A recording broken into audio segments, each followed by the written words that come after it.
Hello and welcome back. In today's video, we will talk about training through on-the-job methods, and in tomorrow's video, we will also discuss training through off-the-job methods, and that will be the last lecture of this staffing chapter. Anyway, let's get into today's content. Now, employees, when they join an organization, they will be pretty raw. Even if they are qualified, even if they have requisite professional qualification, educational qualification, they will be still raw with respect to the actual job that is to be done.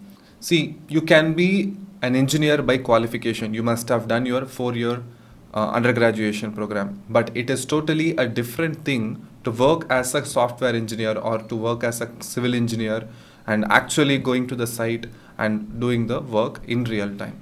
So, when the selection process is done, when the employees are finally recruited, the company will put them under training because the company is new, the job is new, so the employees should get accustomed to it. So they should get tailor made to it, they should get adjusted to what the role requires. That will take a bit of time. The company will invest a lot of time and energy to make this employee get into a shape so that finally this employee will give what the company wants. Now, this whole process is called training. Now, in your study material, you have training, education, and development. Again, very minor differences between them. I'm not going to go in depth. So, directly, let's get into the training methods, on the job training methods. Now, there are many ways in which you can train an employee on the job. That is, the training will not happen separately from an employee's job. You go to your daily job, and while doing the job, while part of the daily program, you will be trained. So what are such methods? Let's see them one by one. First is apprenticeship programs. If the job is extremely knowledge oriented or it is extremely skill oriented, then the new employee will be trained or he will behave like an apprentice, like an assistant. So there will be a professional, there will be a master, and the new joinee will behave like an apprentice. Apprentice means like an assistant. So they have to serve under him, and it will take minimum 2 years to maximum 4 or 5 years to reach a considerable level of mastery. The best examples that I can give is CA or becoming an advocate. Under CA and in becoming a lawyer, you have to find a professional chartered accountant, a professional lawyer, and you will join them as a junior. So I served my articleship period 3.5 years. It was compulsory for me when I did articleship. It was 3.5 years. Now they have changed it into 2 years. So it is part of the CA course itself that you have to work under a chartered accountant for 2 to 3 years, learn the skill under them, see how they talk to their clients, see how they file their IT returns, see how they perform audits, learn the job. So that is apprenticeship program. So it is not just with respect to knowledge job. Here it is also given that people seeking to enter skilled jobs to become, for example, plumbers, electricians, and iron workers, blacksmith, all these craftsman type of work, they will learn from a professional by serving them as an apprentice. So that is the first thing. The second thing is coaching. Coaching is kind of theoretical. It is something, a coach who is very different from the employee or the person who is coached. Like today, you have seen a lot of coaches out there: mindset coach, performance coach, lifestyle coach, all these types of people. Again, the best example that we can give is a cricket coach, isn't it? So every team has a coach now. Every IPL team has a coach now. They have divided that into bowling, batting, and fielding coach, and then there is a head coach. So what they do to the players, they give the techniques to them. Okay, see, I've been observing you. You have such and such weakness, and you have been getting out by the following means. Or let's say if it is a bowler, then they will say you are bowling in the wrong areas and the wrong line and wrong length. You have to adjust. You have to either extend the length or you have to cut back the length. So the coach will observe the player in action during the previous games, and then after the game is over, the coach will train them. So that is one way of coaching.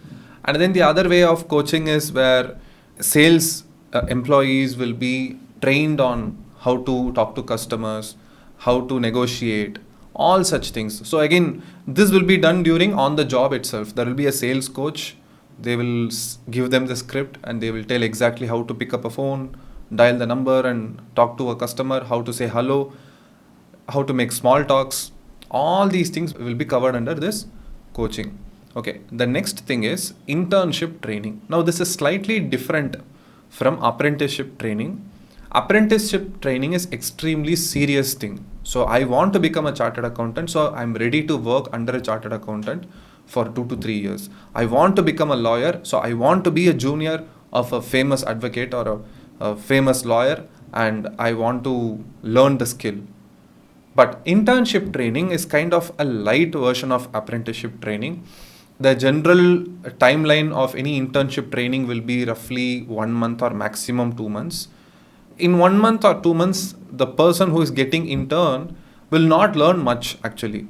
You must have heard from colleges, they send students for internship training for 1 month or 2 months. They will say the students have to select a company and there they have to serve this internship period for 1 month. When I was working in my old company, when college students used to come for internship training, they usually come to get basic experience. There, the company will not give them actually any serious work. There, they will be asked to do some random, monotonous, boring job like sorting through papers or creating some formats, doing some data entry job. Extremely low risk, not so risky jobs, not so important jobs. The company just gives the access to visit the office for 1 month, see how employees are talking with each other, how they go to lunch, how they spend time in the tea break and coffee break, all these things. So they get to experience this in first hand. So by the time when they complete their graduation and come to the first job, the entire office environment will not be like completely new for them. So they would have already experienced it a bit during their internship training. So that is internship training for you. And then the fourth method, the last method, is job rotation. This we saw during our discussion on transfers, recruiting from internal sources. We saw a subtopic, isn't it? So in that we saw transfer. Now, what is a job rotation? A job rotation is where an employee will be within the same company, within the same department. So for a period of 6 to 7 months, the employee will be working as an accounts payable executive, and maybe after the end of 7th month there will be a job rotation. The employee will be asked to do bank reconciliation statement, which is a treasury part. Then again, after working for about 1 year or there, they will be posted to MIS, Management Information System. So like that, there are a lot of sub roles inside a department. So the worker will be rotated once every 4 months, once every 5 months. Let's say after a period of getting rotated like this 5 to 6 times in a total period of 18 to 20 months, the employee will be extremely trained almost in that entire department. So he will be able to handle almost any profile in that department. So job rotation is again a very good way to give training to the employees. There are 4 methods which we just saw on the job methods. In tomorrow's lecture, we will talk about off the job methods. I will see you next video. Thank you and bye bye.